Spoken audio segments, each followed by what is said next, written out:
Welcome back, guys. I'm Zell, and I just want to give you guys a quick update on the strop making materials.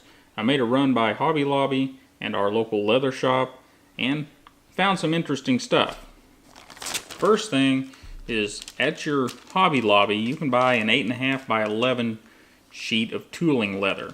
It's 4 to 5 ounce, I believe. Yeah, 4 to 5 ounce tooling leather for $11.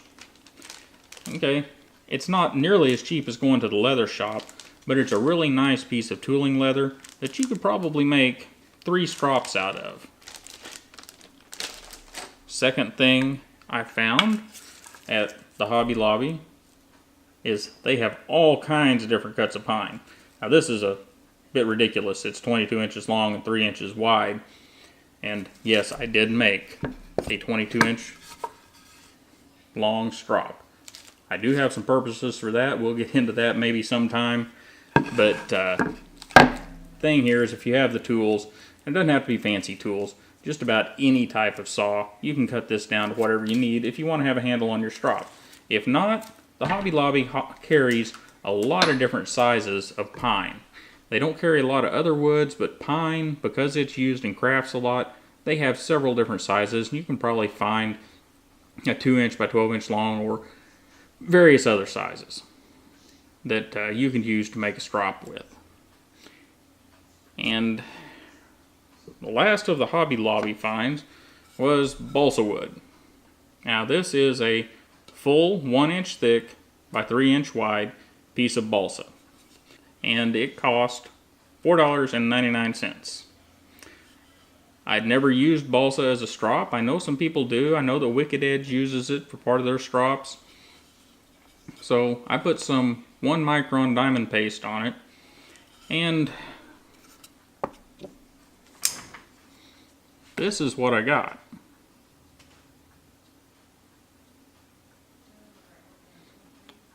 As you can see, I hope, we got a very nice edge, very nice mirror polish on that S30V with the Paramilitary 2. Now, I haven't used the rougher compounds. You know, I've got some 4 micron, and of course I've got the Rouge. I haven't used that on the balsa wood yet.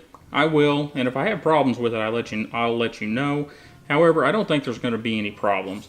The only issue I have found with balsa wood is you got to be really careful with the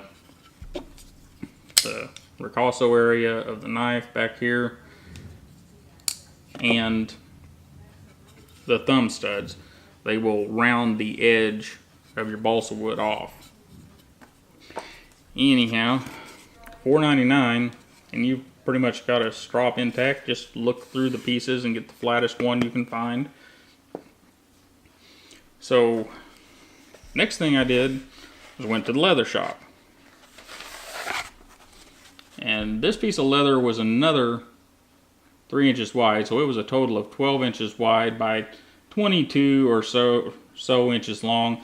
You know, you can see down here where it's not quite square, and that's because it came off an actual hide. But it is a consistent thickness, and it cost $13. You know, I can make several strops out of that.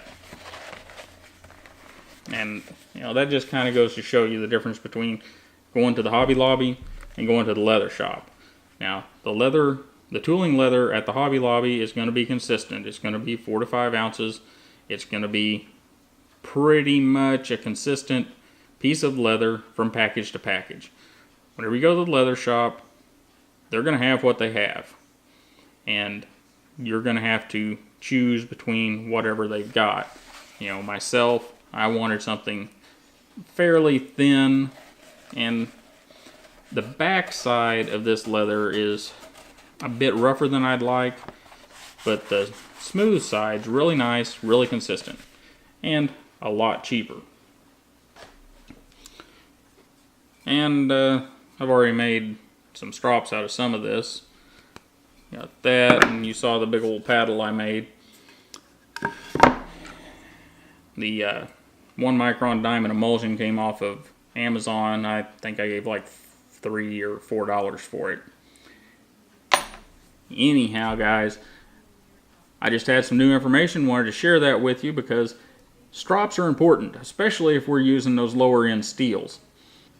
I don't think the balsa wood is going to be great for keeping a razor edge on some AUS 8 or 8CR13 MOV. I really think it's going to be better for putting that final mirror polish on some of the steels. But, we went through some of the other leather where you can get it at your Hobby Lobby if you don't have a leather store nearby, or what to look for whenever you get to the leather store. If you ask those people in the leather store, you tell them that you're making a strop, they know what you're doing because they use those tools too. They use a specific set of leather tools, and they keep strops for those tools so that they can cut that stuff cleanly and smoothly. So they know what you need for a strop, and they're a great resource for getting the right stuff. Anyhow, guys, like I said, just wanted to show you what I found. You guys have a great day. Don't forget to like, share, and subscribe, and hit me up on those social media links. I'd sure like to see your knives, guns, and gear, and just have a conversation. And you have a great day, and I'll see you next time.